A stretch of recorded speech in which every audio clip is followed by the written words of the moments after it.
A childhood friend visits about this time each year, stirring up memories of places and faces and sights in the city. Of moments when traditions now treasured began.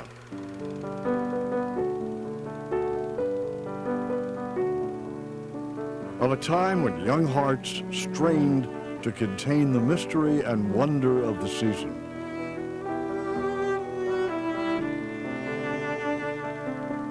And we lose track of time as we share stories of how it was when.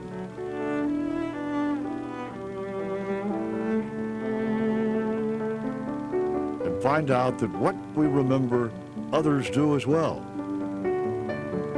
And together, our shared memories create the spirit of Christmas past.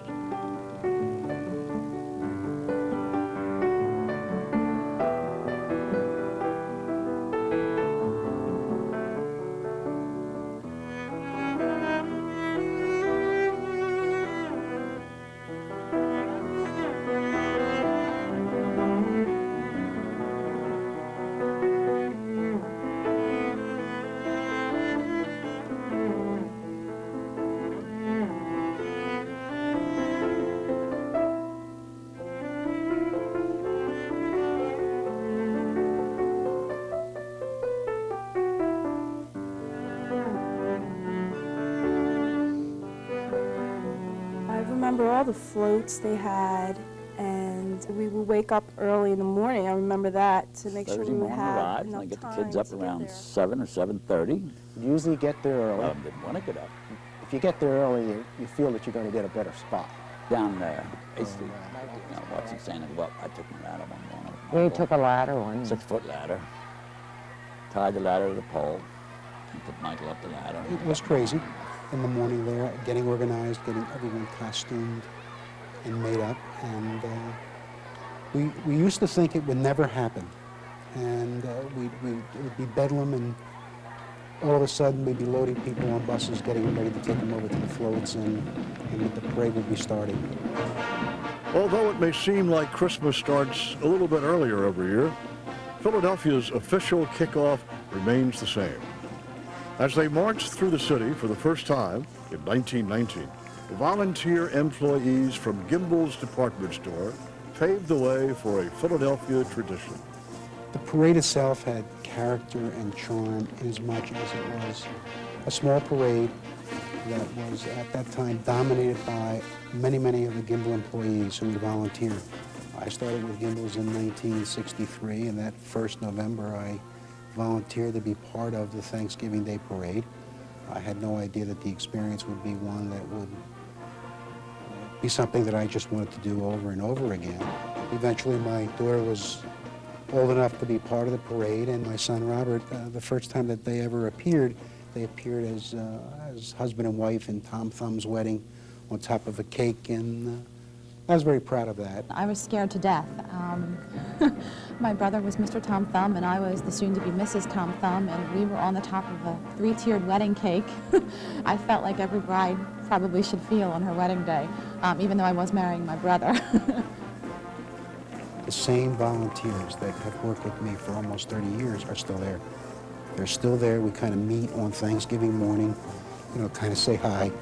It's almost emotional. It's silly, I guess, but they're there. They are there, and I kind of feel the way my dad does now. This parade is more than just a job for me. It's about a lot of things. It's about family, it's about tradition, history, you know, and I feel all these things, and I guess that's what makes me get up and go to my job every day. From the start, the Thanksgiving Day parade culminated with the arrival of a much-anticipated guest of honor. And then you would hear this little roar of children saying, "Oh, Santa Claus has come," because you could see the float about Santa maybe would appear in the parade four blocks coming down away, the and they'd get all parkway. excited. All hell break loose. Bedlam. The little kids are so excited. Their eyes and At the end of the parade, looking. Santa Claus would arrive in town, usually on a fire truck. And they would stop at the corner of 8th and Market, which was the kind of the premier spot. Everyone jockeyed to get at the corner of 8th and Market. They would raise the ladder on the fire truck, and Santa Claus would climb up the ladder and into the Gimbel's building. I remember he Fifth, would wave sixth around stories to up. everybody, and then you would see him climb up, and They'd be everybody throwing confetti would out, and the crowd would be coming closer and closer, and Santa would go up, and it would be such a tremendous This was the sound only from Santa all the Claus in children the world, and screaming. we had the privilege of seeing him climb up gimbals and do whatever it is that he do with this window that he would And that was kind of the crowning event. That signified the official beginning of the Christmas holiday season.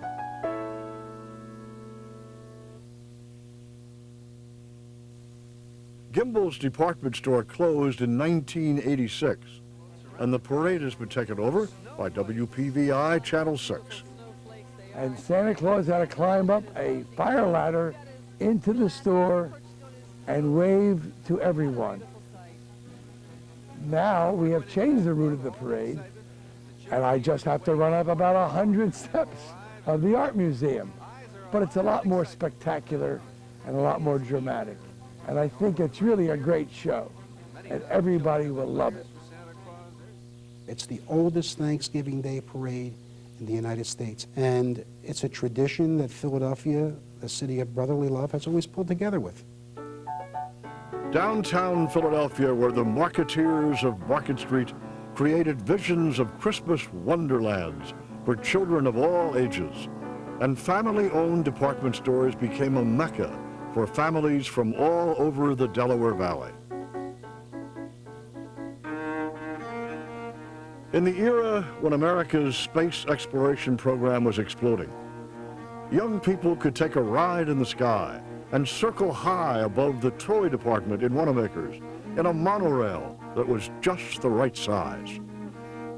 The view from the monorail was looking down at all the toys. It had to be the biggest toy department ever on Earth. And you would see this thing creaking, and it wasn't a smooth ride, jerking along the ceiling. And we would sit there and peek out the little mesh grated windows and peer down at the toy department underneath of us. And of course we had to wave to our moms and dads. We thought it was really cool that the parents weren't allowed to get on because it was child size. The inside was the better seat, and the dud seat was actually got the wall. But it went slow, so this way you could see all the toys and all the lights and all the decorations. Circling, you almost felt like you were flying. It was almost like going to an amusement park in the middle of the winter.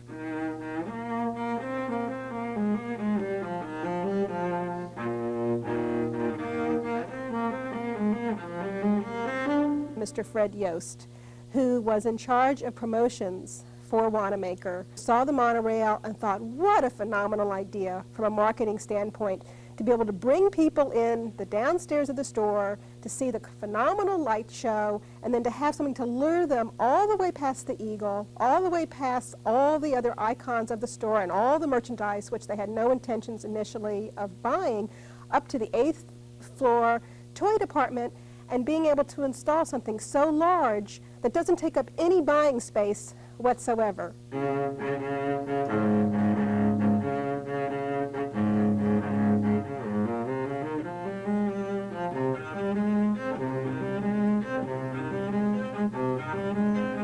You could circle the entire toy department and point out what it was that you wanted, so that when you got to the ground, you could tug your mom and say, well, I saw the Betsy Wetsy doll over in the doll department. Probably one of the largest doll departments in the area, and it was just fascinating to see all of the dolls just lined up and just beautiful. I can remember looking down and seeing big cases of dolls. They were all against the wall on the far side from where you entered the monorail.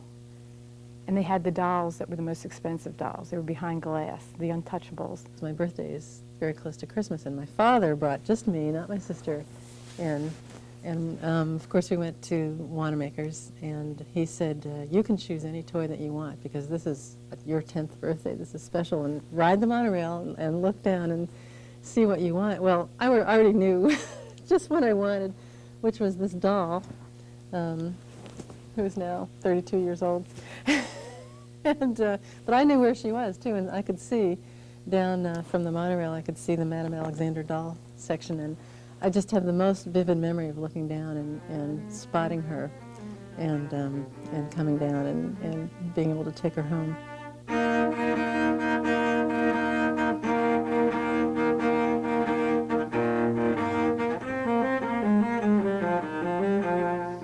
Initially, the monorail was installed in 1948, and it looked like a trolley.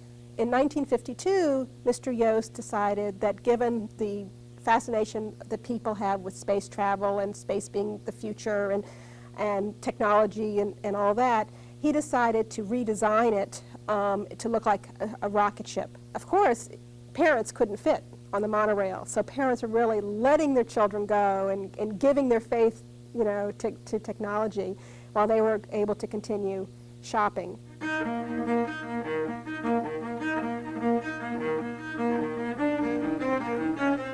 One day I received a phone call from a Mr. Joel Spivak saying that a little birdie had told him that they were about to demolish the monorail at John Wanamaker's because they were in the process of revamping the store. I just thought it was a beautiful thing, you know. I have a very big science fiction toy collection, and in a way that's like part of the collection. It was also one of my favorite things to go and do as a child in Philadelphia. The museum had a collections committee at the time, and a member of that collections committee was a gentleman by the name of Carter Reese. And he was a very, and still is, a very, very avid toy collector. I tend to be a chronic collector and conservator of all things old and wonderful, especially the big and the heavy and the hard to move and the underappreciated. It just seemed to me that Rudy was such an icon in the city of Philadelphia for children and for generations of children that it needed to be saved, it couldn't be scrapped.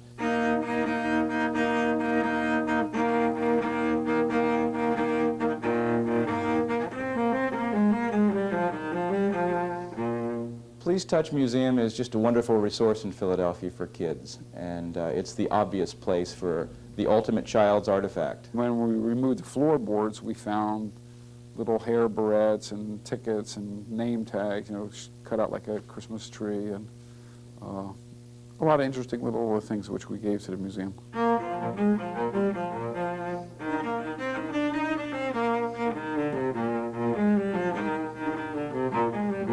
We have an obligation to preserve the past because there are not just lessons in it, but there's beauty in it, and there are collective memories that are not soon to die. Slowly you would feel the monorail start to slow down, and you thought, oh no, you know, it's over, you know. And then you'd get off, and that's it until next year, basically.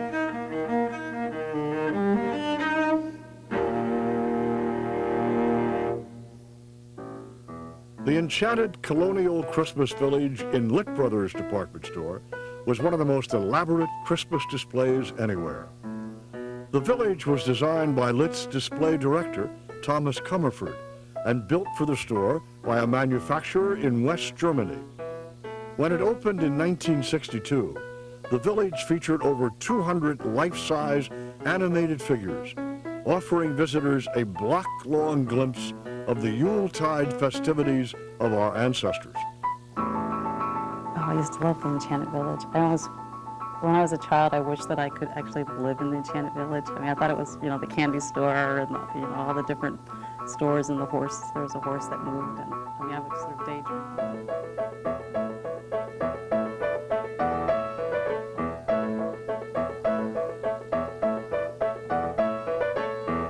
You walked in, and there was all these little lights, and then you went through these little bridges, and in there, it's a colonial village with the shops. You saw how they lived in the 17th century and their clothes. And they had like these little cute dresses, and they were exact to detail how it might have been living there.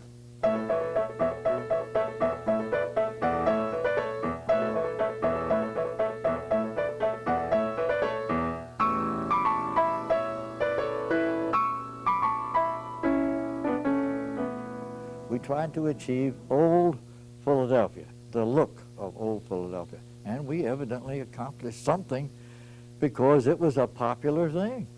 And we were so, I'm still thrilled, and I'm 80 years old now, and I still am thrilled at what we did.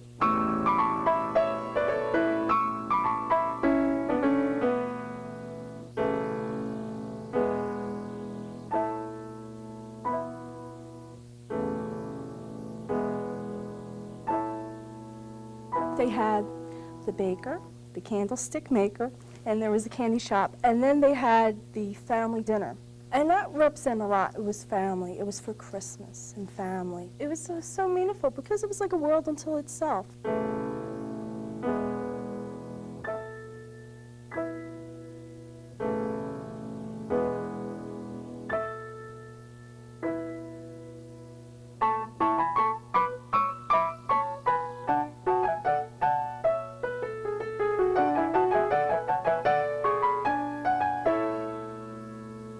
It had been purchased by the Sun Oil Company when Lip Brothers went bust, and they were selling off everything to pay the bankruptcy charges for the closing of the store. Sun Oil, some executive at Sun Oil, bless his soul, decided that this was really an important thing and needed to be saved, and so they bought it. The Williams and Trade School that worked on it for a year and did some renovation. When they brought it out in sections, it almost looked like a pile of junk.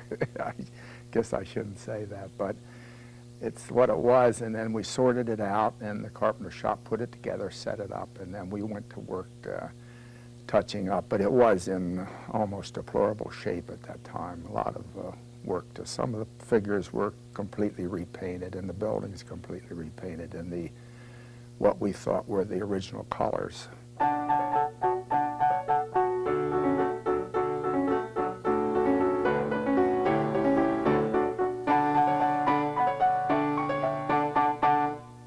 The village found fertile ground in its new home at Longwood Gardens.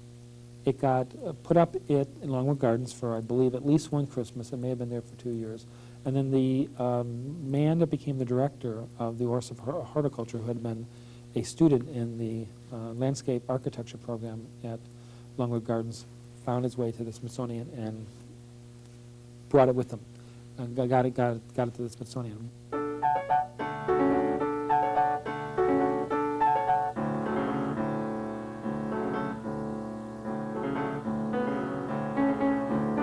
The village was sequestered away in storage at the Smithsonian Institute until the developers of Marketplace East, the shopping and office complex now housed in the former Lip Brothers building, arranged for its homecoming.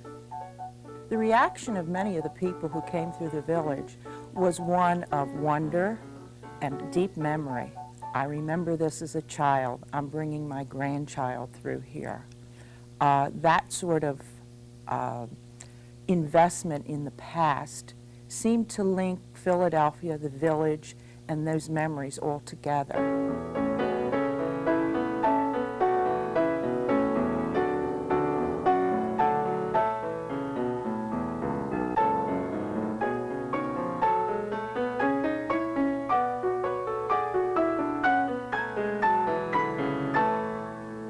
The enchanted colonial Christmas village has a new and permanent home, half a city block from where it was first created at the Atwater Kent Museum. We took 2 scenes out, and I believe there were 2 other scenes in addition to the ones we have, which no longer exist. The village, unfortunately, didn't have any instructions. So we had to pretty much label everything, make sure everything was labeled so that when we took it down, it would make things expedient. So that was a challenge. One of the really heartwarming features of having the Enchanted Village up every year is not just to see a whole new generation of young people stand in line to see the Enchanted Village, but to see older individuals by themselves, standing in line without any children of their own, without any grandchildren or nieces and nephews or grandnieces and nephews, just to see the Enchanted Village one more time.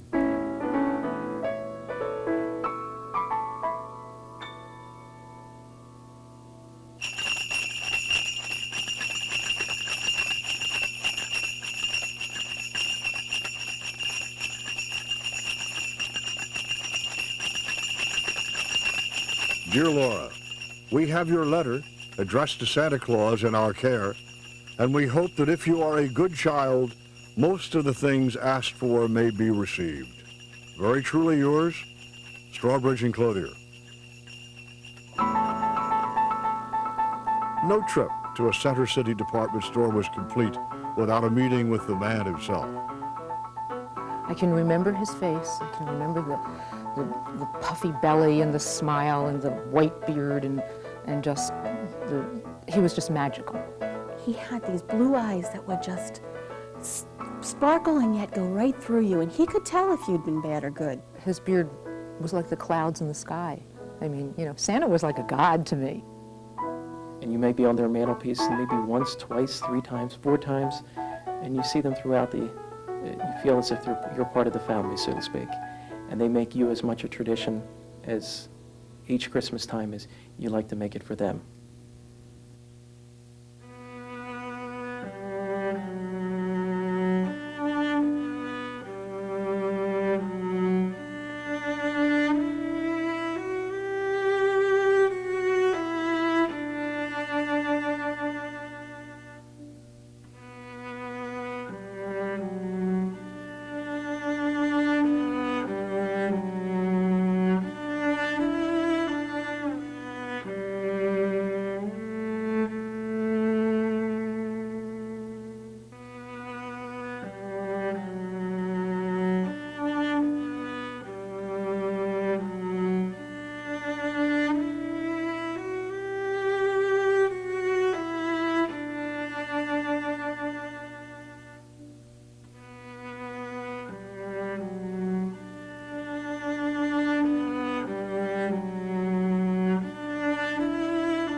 I can remember sitting on Santa's lap and being very scared. It was a frightening experience, but boy, was it exciting.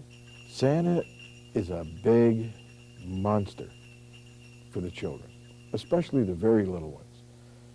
And all year long, what do the parents teach the children? Don't go to strangers. And what do they do at Christmas time? Go, go. They've seen them in comic books and coloring books and on TV. But I guess when you're 2 or 3 feet away, sometimes you don't want any part of them. So I get up there, and the little kid in front of me seemed like he took a half an hour telling Santa everything that he wanted. And when I finally got up there, I sat down in his lap, and he said, "So what would you like?" And I looked at him as only a little kid can do, and I said, "I want snow." Well, this poor guy was completely taken aback. He was waiting for Barbie or, you know, some kind of other thing. And I say, "Snow." And I said, "And I really want it because last year you gave me a sled but no snow." Turned out that was the blizzard of '67 that year. We didn't even get to church. And I thought Santa could do anything at that point. That's Philadelphia magic.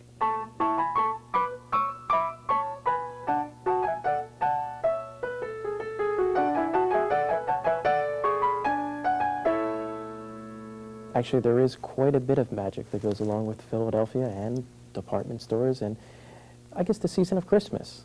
Well, I was shopping one year and I noticed a little girl in her Sunday coat, and she seemed to be looking over toward a man who was strolling around the department.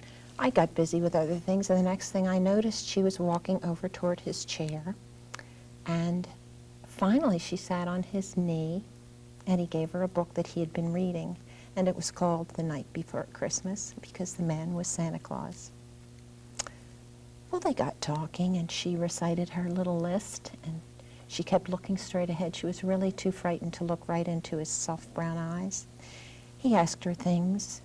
She answered about how sometimes she was too tired to put her dolls away or walk the dog, and she started to tell about her older brothers who teased her a lot. After a while, they bid their goodbyes, and she walked away, and her head was held high. She looked straight ahead, never looked back at him to say thank you, but you could tell that he was happy, and so was she. And all of a sudden, I just felt like I was privy to a miracle that we all knew and we all experienced. And I just started to cry.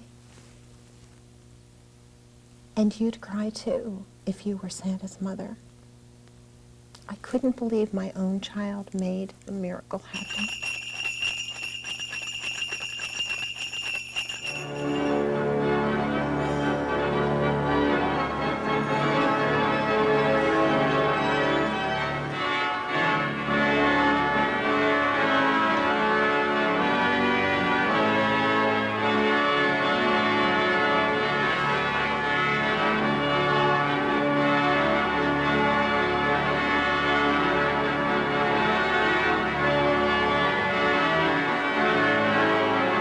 Part of the tradition that the organ cooperates in is the Christmas show that's been here for as long as I can remember. I'm Keith Chapman, the organist of the John Wanamaker Grand Court Organ.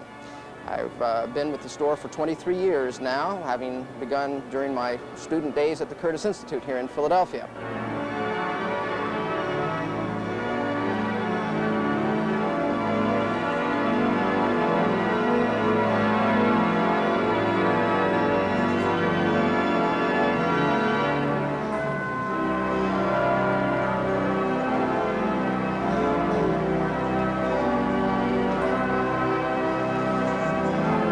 The Wanamaker organ is the largest organ in the world.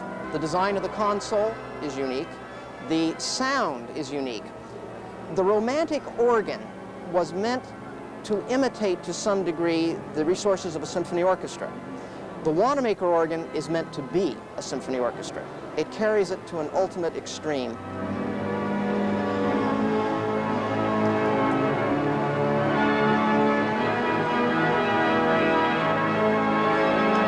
It was originally built for the St. Louis World's Fair, the Louisiana Purchase Exposition of 1904. After that, the organ was put in storage until Wanamaker bought it, had it brought here in, I believe it was 13 freight cars, and installed, and first heard in 1911 when the store opened. The idea of having an organ in a department store is one that really would be quite impossible to attain today. Wanamaker, when he built this store, was able to indulge purely a personal whim. He loved the arts. He loved music, he loved painting, he loved sculpture. And he indulged himself by simply deciding that the greatest organ in the world will be located on the balcony of the central court.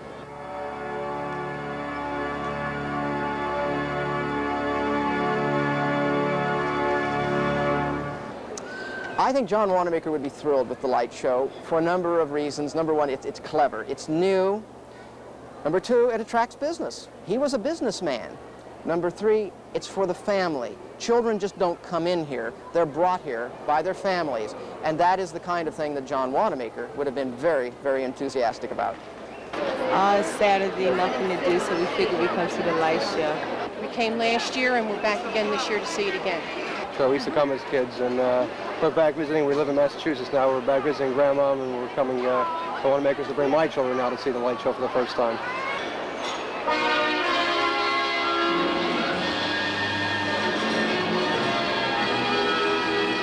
John Wanamaker proudly presents our annual Christmas pageant of lights, a brilliant holiday spectacular depicting the color, warmth, and joy of the Yuletide season, starring the breathtaking Magic Christmas Tree.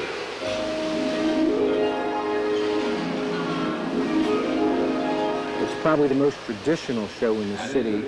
It has recognition worldwide and national.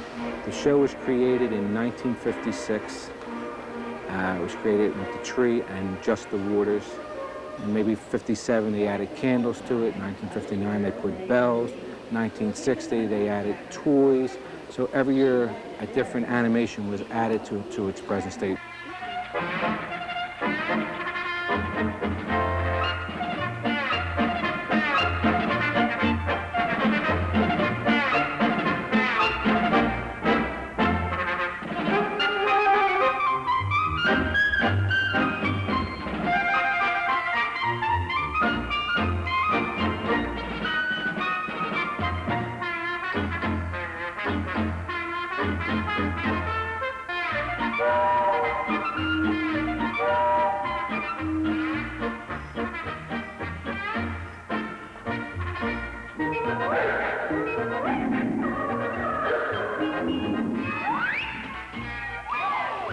You never see a production like this in any mall because of the height restrictions. There's 20,000 lights on the tree, and there's roughly 60,000 lights in the back. 2,300 gallons of water, 1,400 jets or nozzles for the waters. We have a 1988 computer and a 1948 mechanical show. The reason we keep the mechanical in as far as the keyboard and stuff is we ever lose the show computer-wise, we still have to be able to do it manually for the general public.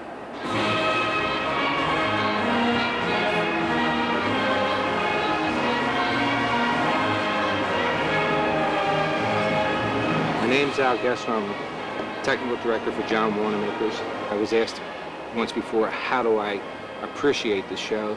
And my answer is like being Santa Claus, but without getting dressed up. Once you see the children's faces down there, that's what it's all about. But it's the adults too. You get a smile on their face.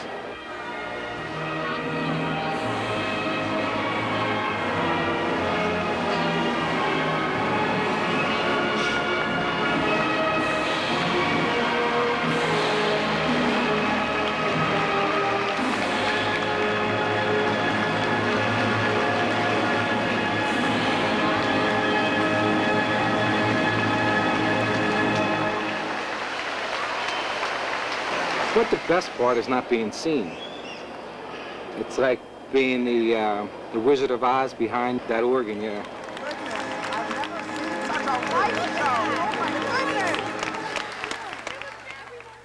In Society Hill, everybody has one little candle in the window, and the farther south you go, it's kind of like up here, it's like Christmas, it's Christmas. And the farther south you go, it's like, it's Christmas! You know, there's lights everywhere, and it's just amazing. You know, I love, actually the one tradition that we've established is we get in a car and we drive all through South Philadelphia and we rate the houses. They're just wonderful. I love it. My name is Edward Giantonio, and I live at 2735. Vincent Morelli, 2723. Dan Palulo, 2731. John Frizzoli, 2724. Sam Packer, 2718 South Colorado Street. Ed Lawson, 2712 South Colorado. Albert A. Cassano, 2727 South Colorado Street. Tito Vespasiani, 2734 South Colorado. Frank Zappetti, 2732. My name is David Giantonio. This is my father, Edward Giantonio, and I've been helping out as long as I can remember. I came back here in 41, and since that time the lights have been on at Christmas time. And the only time we missed putting them on was during the war, 2 years. But ever since then, it's been on every year.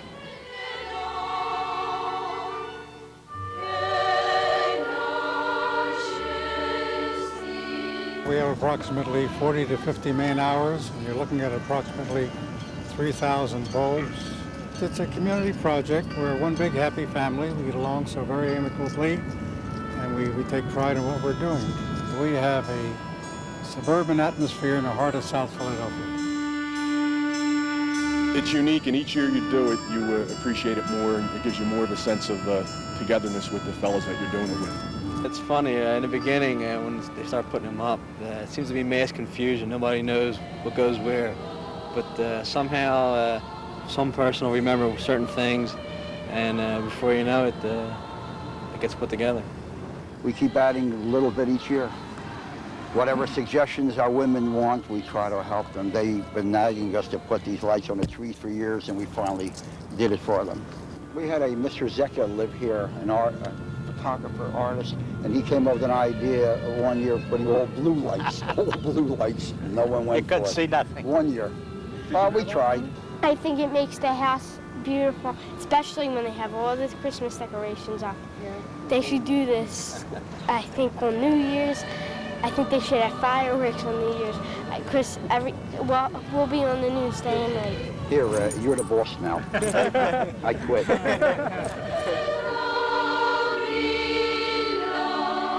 Maybe I'd be prejudiced, saying it's an ethnic thing, because down here we have so many Italians, and it appears to me, being an Italian, that we are very domesticated, and our home is our castle. We have a new influx of youngsters who are in their late 20s and early 30s. At the same time I came here and raised a family, so we're trying to hand the reins down to the next generation to keep this thing on to perpetuity if we can. 1, 2, 3. Merry Christmas! You got to be here some night when it snows. That's when you really appreciate these lights.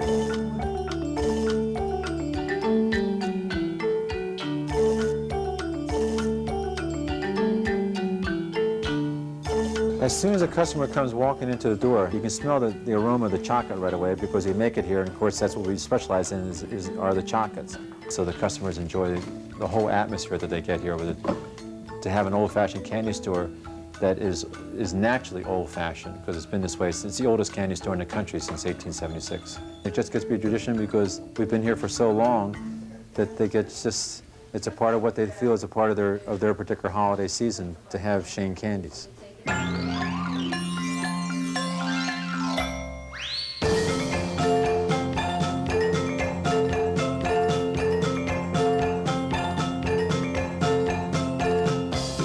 Carmela's our hand coder in the back, and she's been in the business for over 60 years. And so what she does, she coats the candy. So we have the candy maker make the centers on the second floor, like make vanilla buttercreams.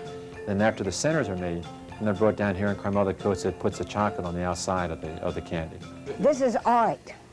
This is, they say, die the way, because the generation today, they don't want to learn it because it's work. The chocolate has a rough string. The raspberry has an R. Orange cream has a round string. And Frobert's has a little curl. It's all different designs. We make peanut butter sticks. They're fantastic. We make chocolate straws, yellow, green. For Christmas, we got that. I like them all. I eat everything.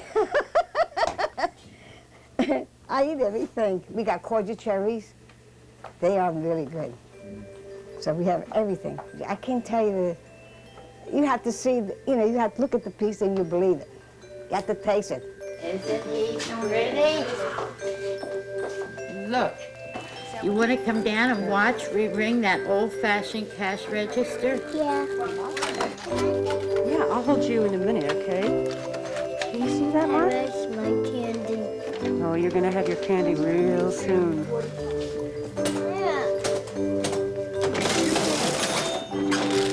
Here, Jenny.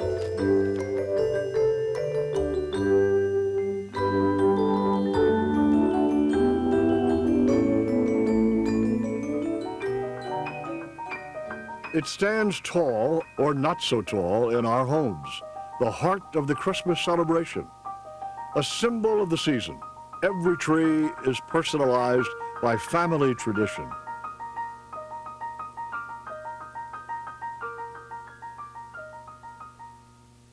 There's an art to candy making, and a lot of it's being lost.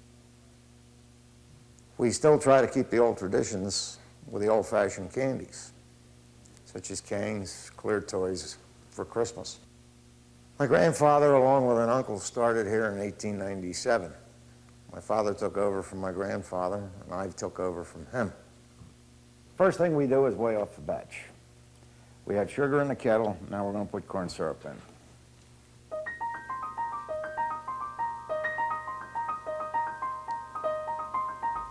Then we're going to move it and put it on the stove.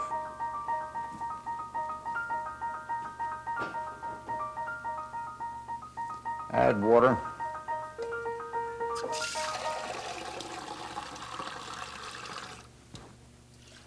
Good enough.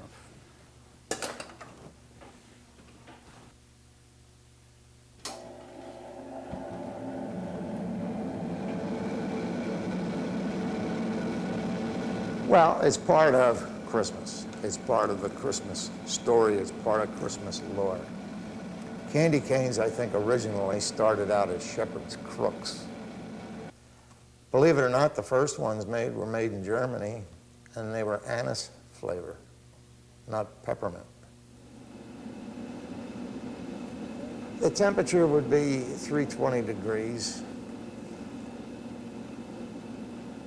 Once it's cooked, it is taken and poured onto a cooling table. In the meantime, a section of the batch is colored to be used as stripe.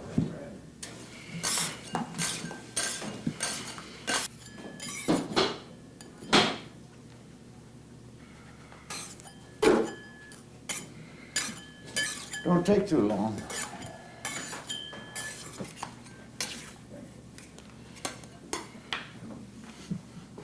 Once it's cooled, it's pulled on a hook. This is what turns it white. Originally, when it's poured, it's clear. As it's pulled on the hook, that's the time to add the flavor. It's better if you add flavor to a cool batch rather than a real ultra-hot one. And then the batch is taken over to a batch warmer. That's to help keep it warm and pliable.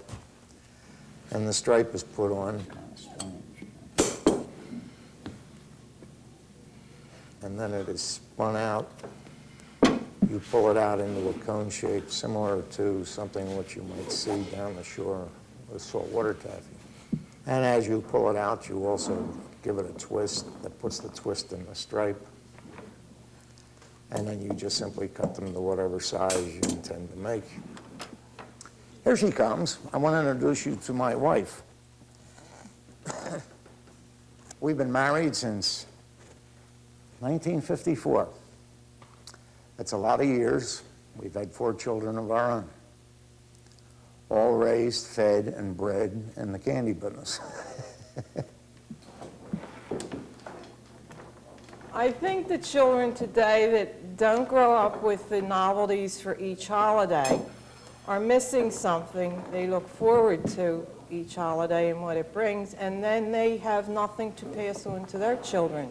So your old timers are the ones that come back and keep it going.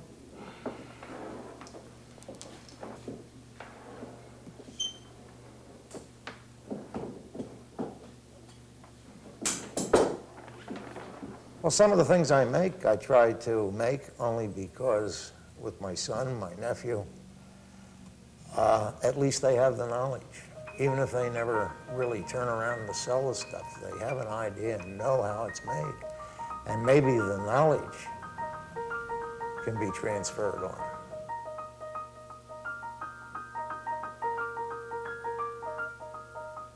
I had always looked forward to trimming the tree. That was the greatest joy of my life. And my mother thought she would save me a lot of trouble, and she trimmed the tree herself. And I cried. So she took all the ornaments off the tree. This was Christmas Eve. And put them back on again. I put them back on. Cornucopia with magenta silk, tattered, an old hook.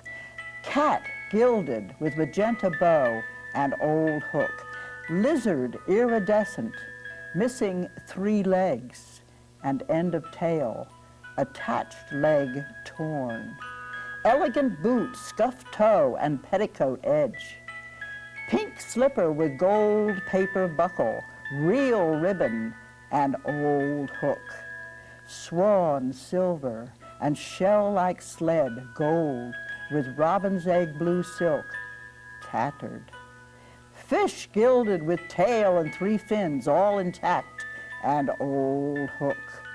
Tiny elephant with trunk, and all legs intact, old hook. Owl, ears and 1 side of tail feathers intact, 1 side missing, old hook. Sun, 2-faced, silvered, 1 prong of radiance missing, old hook. Rooster, end of beak missing, old hook. Gold coffee grinder with old hook. Funny-faced clown with mustaches, top of aureole missing, old hook. Banjo mandolin, egg-like cardboard with lid, and soft cotton cord. I love them because I like imperfect things. For instance, Santa Claus has no clothes on. But you know it's Santa Claus because of the beard. And an angel without a wing, you see, that sort of thing. And they're very precious to me. In the eyes of antique dealers and people who sell these kinds of things, perfect is always best. But from a collector's standpoint, I don't think that that's necessarily so. I think that a certain amount of wear on the ornaments also adds a great deal. The best Christmas decorations were all made in Germany. There's a story that has it that one of the glass blowers tried to blow a form into a cookie mold. And whether or not that was successful doesn't really matter. The idea of blowing the glass into a form was one that had been born at that moment.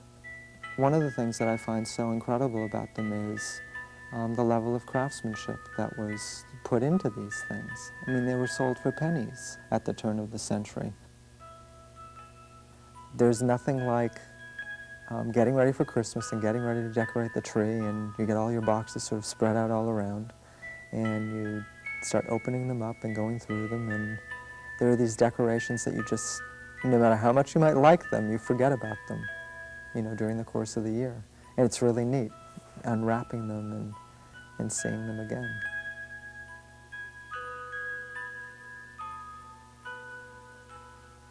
This is the solder bag is plastic, and this is lead. I would put the tinsel on one strand at a time because I like to see it dangle. I had it in 1942 when I was going to have a baby. Now, this is very brittle at this point because it's so old. But I didn't realize how old it was until I started looking at this recently. And when you take it off very carefully because it breaks. And then you have pieces of it all over the floor, and vacuum cleaner comes in handy. This hangs great when you put it on the tree. We're here at Bright Star Manufacturing Company in South Philadelphia. Our company has been in business since 1903. I'm the third generation. My grandfather started the company and passed it on to my father. We voluntarily decided to remove lead icicles from the sale because we had another product that we felt would substitute. And that product, believe it or not, was made out of saran wrap. To me, it's a fun business. You're making something that is going to be sold and bring joy to people.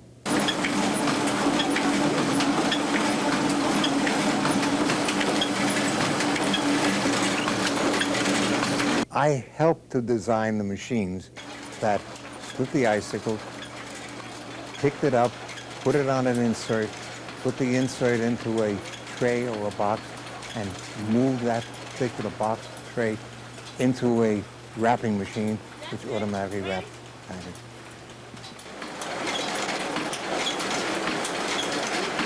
The proper word is icicle. That's what's on our package.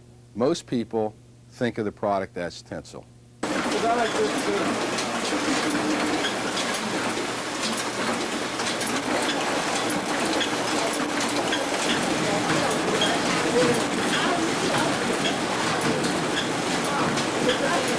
My friends call me the tinsel farmer because I'm really reaping a crop of tinsel.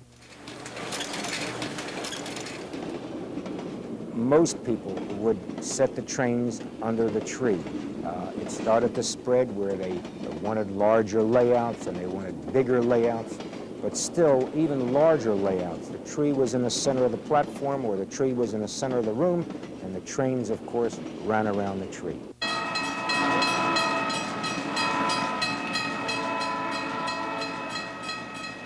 Trains, of course, in the 40s, the 50s, the 60s, even into the early 70s, were a toy that, of course, young children, especially boys, but also girls, enjoyed. It was something of a tradition.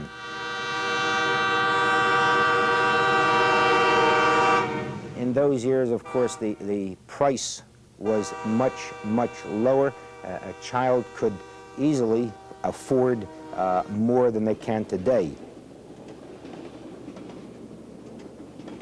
Christmas morning is the big morning, the big day for trains. Most children are shunned away from seeing these things. Parents want to surprise them for Christmas morning, and it still is that way.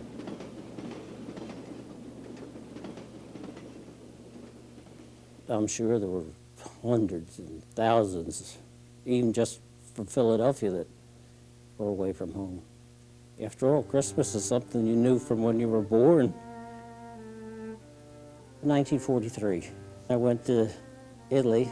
It was just before Christmas, and we decided, because we were away from home, everybody was a little lonely, we were going to have a Christmas of our own. So we chopped down the tree, and we used toilet paper and evaporated milk cans for the Christmas tree. It was nasty over there. It rained and snowed, and the war still kept going on. The only Christmas It was what we made for ourselves. The war, people just don't know what Christmas is. And the other fellow in the picture was Joe Abate, a guy by the name of Silverman. Took the pictures, and he used to develop them in a dark room. I don't know whether it made us feel a little happier or a little sadder, to tell the truth. But yeah, you just thought back when you were a kid and hoped you saw another one. A much-loved Christmas carol was created in Philadelphia in 1868 at the Episcopal Church of the Holy Trinity on Rittenhouse Square by the Reverend Phillips Brooks. Phillips Brooks was on a leave from the church at the time, and or a year or so before the carol was written, and had traveled to the Holy Land. This was a very privileged young man who knows his own mind, but all of a sudden is confronted with all kinds of realities. And he's very moved by all this. And so he's very conflicted. So I would think here he is above Bethlehem, and he has a chance to sort of reaffirm his faith and to reaffirm what he believes after all this sort of upheaval, this emotional upheaval. After that trip came back, and the story goes that he wrote the carol as the words for the Sunday school children. O little town of Bethlehem, how still we see thee lie. Above thy deep and dreamless sleep. The silent stars go by.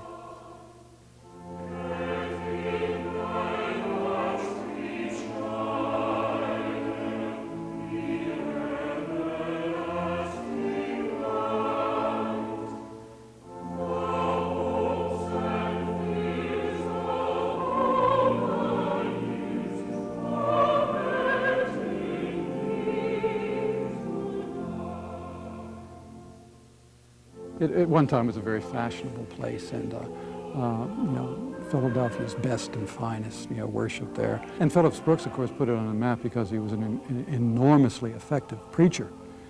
His sermons were on the front page of I think it's called the Ledger, was the newspaper at the day. I've known it since I was, a small child.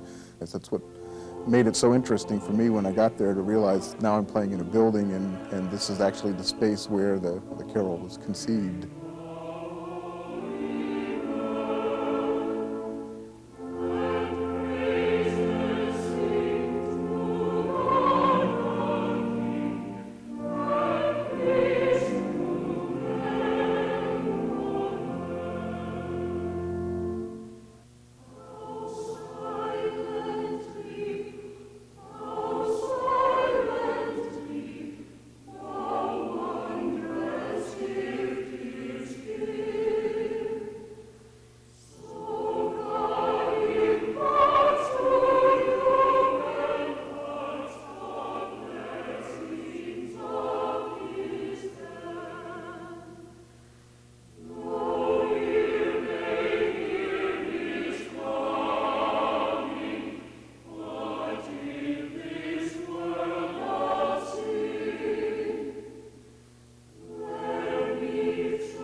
Where children, pure and happy, pray to the blessed child, where misery cries out to thee, Son of the Mother mild, where charity stands watching and faith holds wide the door, the dark night wakes, the glory breaks, and Christmas comes once more.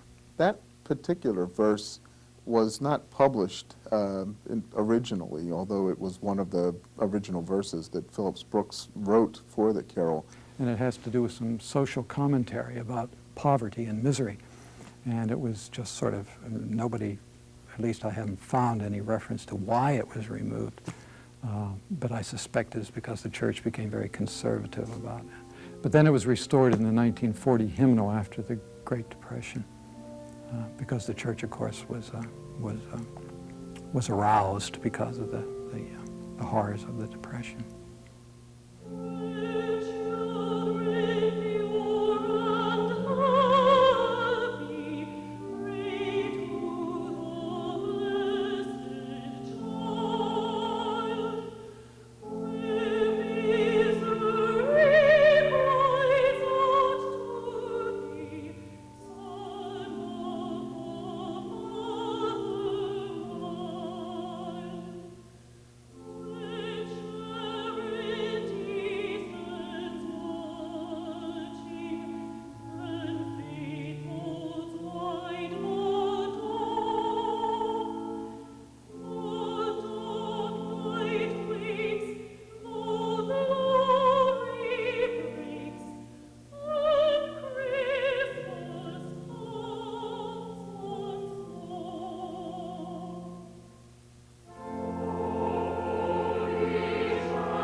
For most people, family comes first, and securing their future sometimes takes a little advice, especially when it comes to investments.